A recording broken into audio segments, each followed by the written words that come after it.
प्रिय क्रांती मित्र हो, जय भीम, जय अशोक, जय संविधान, जय भारत। पश्चिम बंगाल, पुदुचेरी, केरळ, आसाम आणि तामिळनाडू या विधानसभा निवडणुकांचे निकाल जाहीर झाले आणि निकाल जाहीर झाल्याच्या नंतर सत्ता स्थापनेला जोर आलेला आहे। अशा वेळेला तामिळनाडूमध्ये एक राजकीय पेच निर्माण झालेला आहे। अर्थात तो राजकीय पेच निर्माण झालाय की मुद्दामहून तो निर्माण करण्यात आलेला आहे याची शंका घ्यायला जागा आहे। मित्रांनो, तामिळनाडू विधानसभेमध्ये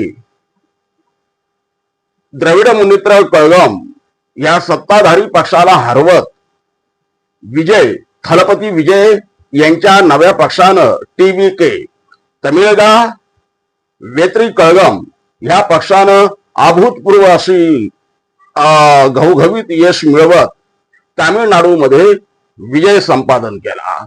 सर्वात मोठा पक्ष म्हणून विजय यांचा पक्ष TVK हा नावारूपाला आला। परंतु आज TVK सत्ता स्थापन करत असताना त्यांच्यामध्ये काही तांत्रिक अडचणी निर्माण केल्या जात आहे। मित्रांनो, TVK 108 आमदार TVKचे निवडून आलेले आहे। 108 आमदार त्यांना कमी पडत होते फक्त 10 आमदार बहुमतासाठी। तिथे 118 बहुमत आहे। अशा वेळेला विजय यांच्या पक्षाला केवळ आणि केवळ 10 आमदारांची कमतरता पडत होती। त्यावेळेला राहुल गांधी यांच्या नेतृत्वाखालील काँग्रेसनं जिंकलेल्या 5 आमदारांनी विजय यांच्या पक्षाला पाठिंबा दिला। म्हणजे विजय यांच्याकडे सध्या 113 आमदारांची यादी तयार आहे। अशा वेळेला केवळ 5 आमदार त्यांना कमी पडत आहे। ती यादी घेऊन 113 आमदारांची यादी घेऊन विजय हे तामिळनाडूचे राज्यपाल राजेंद्र आर्लेकर यांच्याकडे गेले। परंतु दोन्ही वेळा राजेंद्र आर्लेकर यांनी त्यांना रिकाम्या हाताने परत पाठवलं। बांधवांनो, तामिळनाडूमध्ये विजय यांच्या पक्षाला सत्ता का स्थापन करू देत नाही हा सवाल प्रकाशजी आंबेडकर यांनी विचारलेला आहे।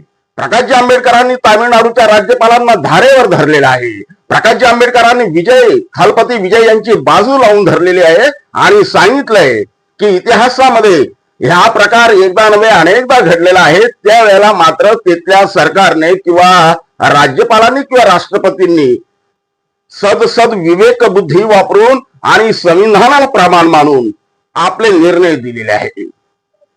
सर्वात प्रथम हा बहुमताचा पेच निर्माण झाला होता 1989 मध्ये। त्यावेळेला राजीव गांधी यांच्या नेतृत्वाखालील काँग्रेस पक्षाला 195 खासदार निवडून आले होते। त्यांच्याकडे काँग्रेस पक्ष हा त्यावेळेला सगळ्यात मोठा पक्ष होता आणि म्हणून त्यावेळेचे राष्ट्रपती R व्यंकटरामन यांनी राजीव गांधींना सरकार स्थापन करण्यासाठी बोलावलं। परंतु राजीव गांधी यांना माहित होतं की सरकार आपण स्थापन करू शकत नाही। भले आपला पक्ष सगळ्यात मोठा आहे, आपल्याकडे सगळ्यात जास्त खासदार आहे, परंतु आपण सरकार स्थापन करू शकत नाही। आणि म्हणून राजीव गांधींनी मनाचा मोठेपणा दाखवत R व्यंकटरामन यांना आपला नकार कळवला। त्यानंतर R व्यंकटरामन यांनी राजीव गांधींच्या काँग्रेस पक्षाच्या नंतर जो मोठा पक्ष होता त्या जनता दलाला म्हणजे VP सिंग यांना पाचारण केलं। VP सिंग तिथं आले आणि 2 डिसेंबर 1989 रोजी VP सिंग यांनी भारताच्या प्रधानमंत्री पदाची सूत्र आपल्या हाती घेतली। त्यानंतर हा प्रसंग सुमारे 7 वर्षानंतर पुन्हा एकदा उद्भवला। 1996 ला सर्वात मोठा पक्ष म्हणून भारतीय जनता पक्ष उदयाला आला। परंतु भारतीय जनता पक्षाकडे सुद्धा सरकार स्थापन करण्या इतकी संख्या नव्हती। परंतु सगळ्यात मोठा पक्ष त्यावेळेला भारतीय जनता पक्ष होता आणि म्हणून डॉक्टर शंकर दयाळ शर्मा त्यावेळेचे राष्ट्रपती त्यांनी अटल बिहारी यांना पाचारण केलं सत्ता स्थापन करण्यासाठी। त्यावेळेला अटल बिहारी यांनी त्यांच्याकडे संख्याबळ नसताना देखील सरकार स्थापन केलं।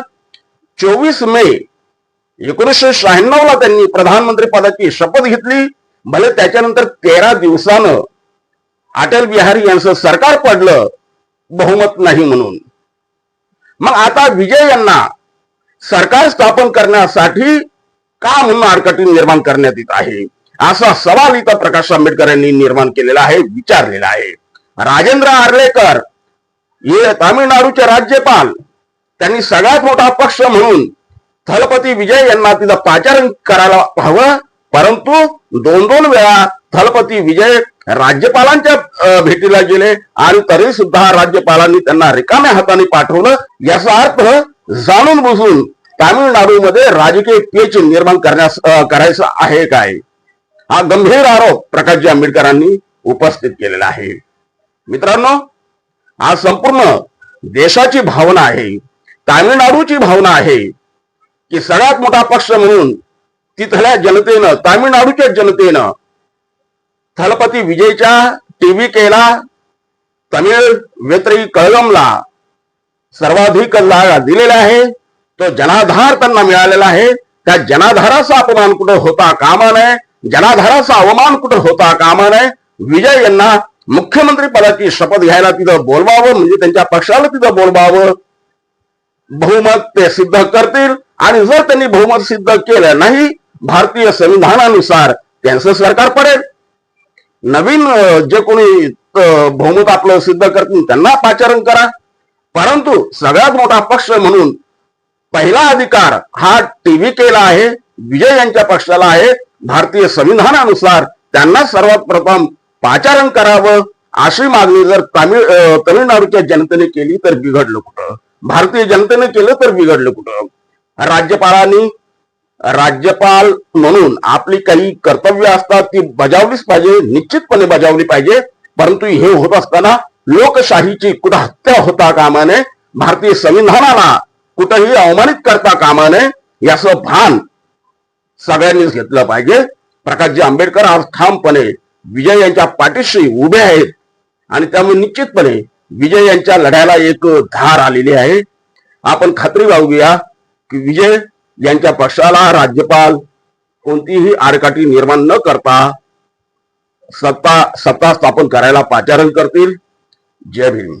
क्रांती मित्र हो, भीम पॅंथर या आपल्या हक्काच्या यूट्यूब चॅनलला कृपया सबस्क्राईब करून आम्हाला विषमतावादी शक्तींच्या विरोधात लढण्यासाठी बळ द्या, शक्ती द्या, ऊर्जा द्या. कमेंट करा, लाईक करा, शेअर करा.